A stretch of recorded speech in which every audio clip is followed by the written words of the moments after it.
നമസ്കാരം. സോംജീസ് മിററിൽ മണി ടോക്കിലേക്ക് എല്ലാവർക്കും സ്വാഗതം. ഒരാഴ്ച വീഡിയോ ഒന്നും ഇടാൻ സാധിക്കാതെ പോയതിൽ ഖേദിക്കുന്നു.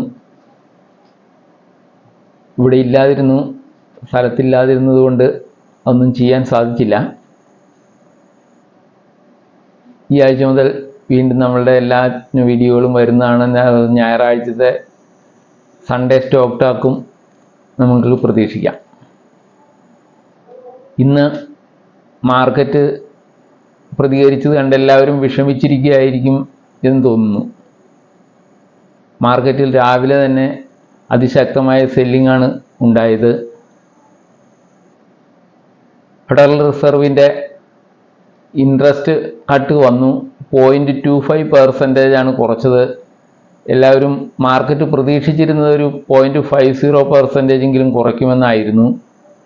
അതുകൂടാതെ അടുത്ത സാമ്പത്തിക വർഷത്തിൽ 2 പ്രാവശ്യമേ റേറ്റ് കട്ട് ഉണ്ടാവുകയുള്ളൂ എന്നൊരു സൂചനയും ഫെഡറൽ റിസർവ് നൽകിയെന്നുള്ളതാണ് ഇന്നത്തെ മാർക്കറ്റിലെ കോലാഹലങ്ങൾക്ക് കാരണമായി പറയുന്നത്. ഇൻട്രസ്റ്റ് റേറ്റ് കട്ട്, സാധാരണഗതിയിൽ റേറ്റ് കട്ട് വരുമ്പോൾ സ്റ്റോക്ക് മാർക്കറ്റൊക്കെ ഉണരാറാണ് പതിവ്. ഇപ്പോഴങ്ങനെയല്ല സംഭവിച്ചത്. നേരെ വിപരീതമായി നല്ല സെല്ലിംഗ് നടന്നിരിക്കുന്നു. അമേരിക്കൻ മാർക്കറ്റുകൾ എക്കാലത്തെയും ഉയർന്ന നിലവാരത്തിൽ നിന്നതുകൊണ്ട് തന്നെ അതിനൊരു നല്ല സെല്ലിംഗ് വന്നിട്ടുണ്ട്. നമ്മളുടെ മാർക്കറ്റ് അത്ര ഉയരത്തിൽ നിന്ന് താണ് വീഴ്ചയിലായിരുന്നു. അതുകൊണ്ട് അതിനനുസരിച്ചുള്ള സെല്ലിങ് ഉണ്ടായിട്ടുള്ളൂ, അതിനനുസരിച്ചുള്ള താഴ്ചയേ ഉണ്ടായിട്ടുള്ളൂ. രാവിലെ ഉണ്ടായ 23,600 പോയിന്റിലേക്കൊക്കെ വന്നിരുന്നു മാർക്കറ്റ്.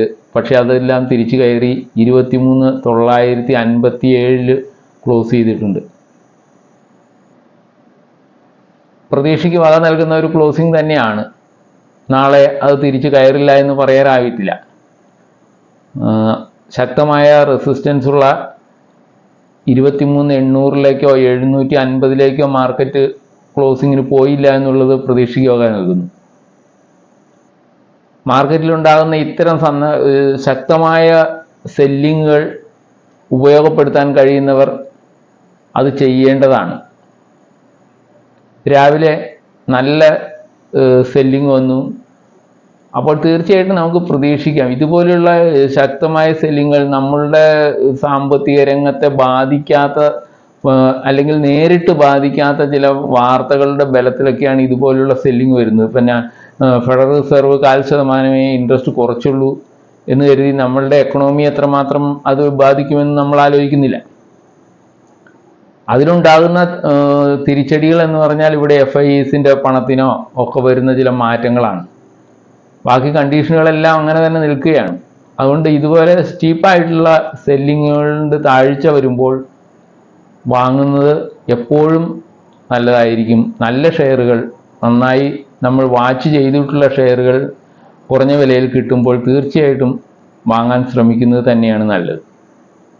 മാർക്കറ്റ് ഇടിയുമ്പോഴാണ് നമ്മൾക്ക്, അല്ലെങ്കിൽ മാർക്കറ്റ് ഇടിഞ്ഞു നിൽക്കുന്ന സമയത്താണ് നമ്മൾക്ക് മാർക്കറ്റിൽ ഇടപെടാൻ കൂടുതൽ ധൈര്യമുണ്ടാകുന്നത് എന്നെനിക്ക് തോന്നുന്നു.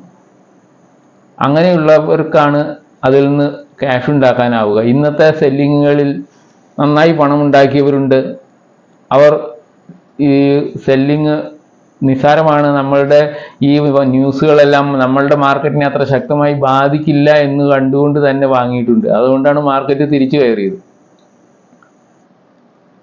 10,600 പോയിന്റുകളിന് മുകളിൽ താണ് പോയതാണ്. പക്ഷെ അത് തിരിച്ചു കയറണമെങ്കിൽ തീർച്ചയായും അതുപോലെയുള്ള ബൈങ് വന്നിട്ടുണ്ട്. അപ്പോൾ മാർക്കറ്റിൻ്റെ സെൻറ്റിമെൻറ്റ്സിന് വലിയ തകരാറുകളൊന്നും വരാതെ തന്നെ ഇങ്ങനെയുള്ള വാർത്തകൾ കൊണ്ട് വരുന്ന സെല്ലിങ്ങുകളിൽ നമ്മൾക്ക് ബൈ ചെയ്യാവുന്നതാണ്. നല്ല ഷെയറുകൾ, നമ്മൾ ഇതിനൊക്കെ പറഞ്ഞിട്ടുള്ള ഷെയറുകൾ നോക്കി വെച്ചിട്ടുള്ളത് വാച്ച് ലിസ്റ്റിലുള്ള ഷെയറുകളാണ് അങ്ങനെ ചെയ്യേണ്ടത്. അല്ലാതെ ഓടിച്ചെന്ന് ഒരു ഷെയർ വാങ്ങുകയല്ല. നല്ല ഷെയറുകൾ വില കുറയുന്നു എന്നാൽ അതിന് നമുക്ക് അപ്പോൾ വാങ്ങാൻ തയ്യാറാവുക.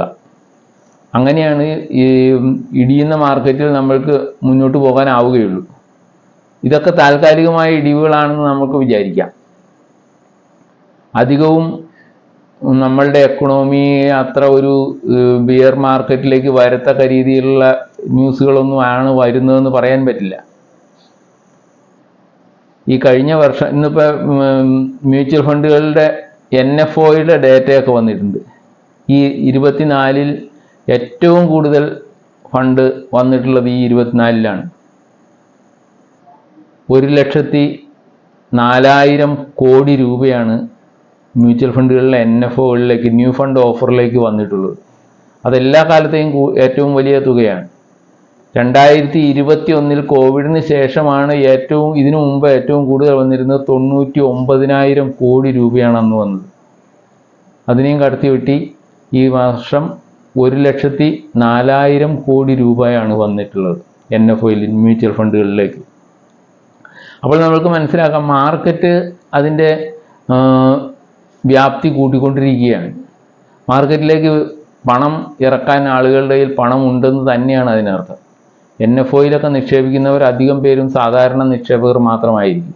അല്ലെങ്കിൽ ബാക്കിയുള്ളത് അവരുടെ മ്യൂച്വൽ ഫണ്ടുകളുടെ തന്നെ മറ്റ് ഫണ്ട് ശേഖരമുള്ളവരാണ് അതിലേക്ക് ക്യാഷ് ഇറക്കുന്നത്.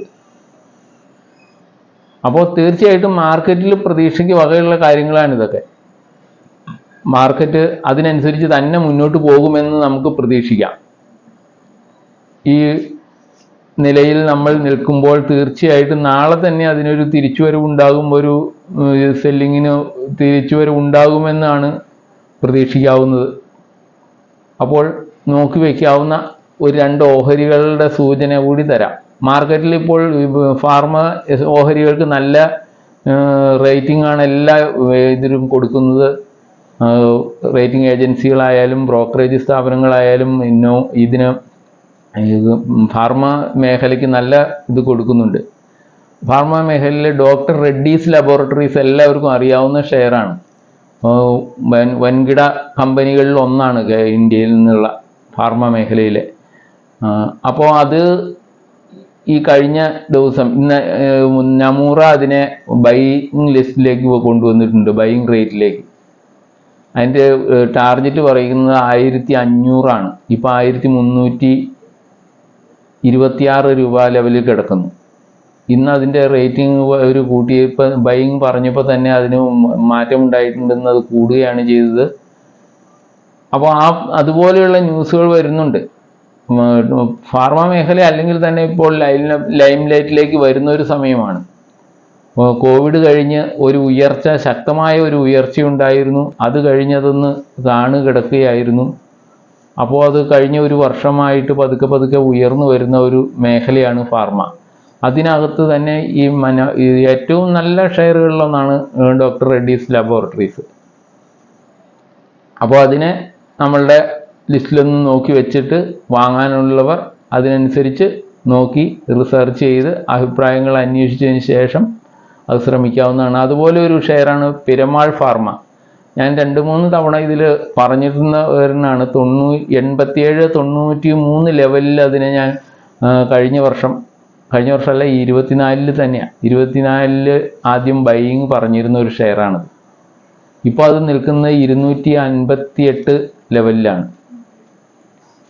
അപ്പോൾ അതിന് നല്ലൊരു റിട്ടേൺ ഈ കാലയളവിൽ ഉണ്ടായി എന്നുള്ളത് നമ്മൾ മനസ്സിലാക്കണം. അത് കഴിഞ്ഞ് ഇപ്പോഴും അതിനെ ബൈയിങ് പറഞ്ഞിട്ടുണ്ട്. JM ഫിനാൻഷ്യൽ അതിന് കഴിഞ്ഞ 2 ദിവസം മുമ്പ് അതിന് ബൈയിങ് റേറ്റിംഗ് ആണ് കൊടുത്തിരിക്കുന്നത്. ടാർഗറ്റ് പറഞ്ഞിരിക്കുന്നത് 330. അപ്പോൾ അത് ഉടനെ ഈ അടുത്ത ക്വാർട്ടറിലൊക്കെ ഈ ലെവലിൽ വരുമെന്നാണ് അവർ പറയുന്നത്. അപ്പോൾ ഇതുപോലുള്ള ഷെയറുകളെ നിങ്ങൾ നോക്കി വയ്ക്കുക. ഇടിവിൻ്റെ സമയത്ത് നിങ്ങൾക്ക് തീർച്ചയായിട്ടും ഉപകാരപ്പെടുന്നതാണ്. ഇന്ന് ഈ പറഞ്ഞ 2 ഷെയറുകളും ഇന്ന് മാർക്കറ്റ് ഇടിഞ്ഞപ്പോഴത് കയറി നിൽക്കുകയാണ് ഉണ്ടായത്. കാരണങ്ങൾ ഇപ്പോൾ പറഞ്ഞില്ലേ, അതൊക്കെ തന്നെയാണ്. അതിന് റേറ്റിംഗ് ഒക്കെ കൊടുത്തിരിക്കുന്നവർ അത് മാറ്റി കൂട്ടിയിരിക്കുന്നു, ബൈയിങ് പറഞ്ഞിരിക്കുന്നു. അപ്പോൾ അതുപോലെയുള്ള ന്യൂസുകൾ വരുമ്പോൾ നമുക്ക് അതുപോലെയുള്ള ഷെയറുകളെ നമുക്ക് നോക്കാവുന്നതാണ്. അപ്പോൾ ഇത്രയൊക്കെയാണ് എനിക്ക് പറയാനുള്ളത്. നമുക്ക് വീണ്ടും കാണാം. ഇത് ആദ്യമായിട്ടാണ് എന്നെ കേൾക്കുന്നതെങ്കിൽ ഒന്ന് സബ്സ്ക്രൈബ് ചെയ്തൊക്കെ സഹായിക്കുക. Thank you. വീണ്ടും അടുത്ത് കാണുന്നവരെ നമസ്കാരം.